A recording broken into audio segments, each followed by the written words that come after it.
In the book, All the Little Monsters, How I Learned to Live with Anxiety, bestselling author David A. Robertson takes us inside his mind and body.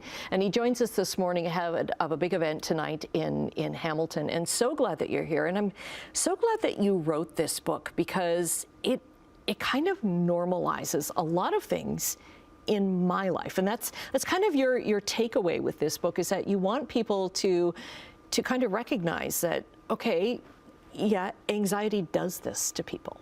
Yeah, exactly. I think one of the things I've heard most in writing about anxiety, whether through characters or directly with this book, is the phrase I hear over and over again is, I have that, or this is speaking the language that I'm familiar with, that I speak to myself about what I'm going through. So that connection is really important, and the familiarity of our struggles, I think, brings us together, and that's a big part of the healing journey. Right.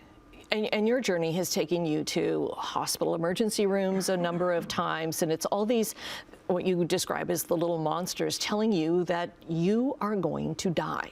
Yeah, just these things that I always call them my little monsters, or entities that they always talk to you. They tell you about things you can't do, things that are wrong with you, things that you aren't, things that you can't be.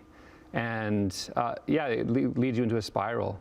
And oftentimes it's brought me to the emergency room. It's made me call an ambulance, or it's just made me take the elevator instead of the stairs, you know, or you know, cancel an event maybe, or a trip. And so there's all those like little failures, but you learn from those, and there's hopefully over time more and more successes as you learn to hear them but not listen to them. Right, and you're very open in the book about what forms of treatment, what forms of therapy and medication have worked for you. Yeah. Not saying that they're going to work for everybody, but what's worked for you, what didn't work for you. Yeah, I think that's important. I think it's important to name those interventions because it normalizes it as well. So, you know, I take antidepressants, I take anti-anxiety medication. I've learned that it's helped me. You know, the antidepressants, you know, they saved my life when my dad passed away.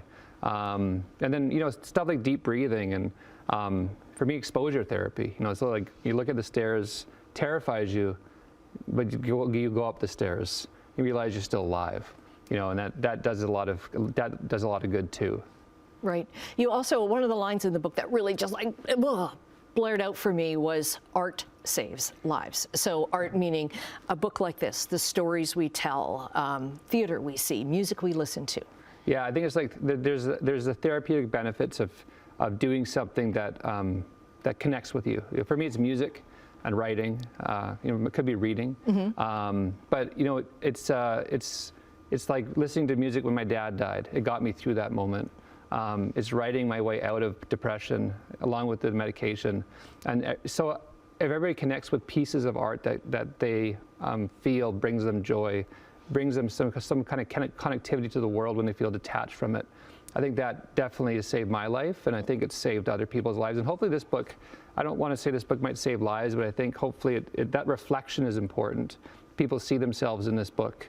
In my experiences, and I think that also will help a lot of people, hopefully. And that's part of the reason that you're doing the talk tonight. You're in conversation at the Playhouse Cinema in Hamilton. Right. It's part of a Grit Lit festival, and it's to talk to people and to hear as well.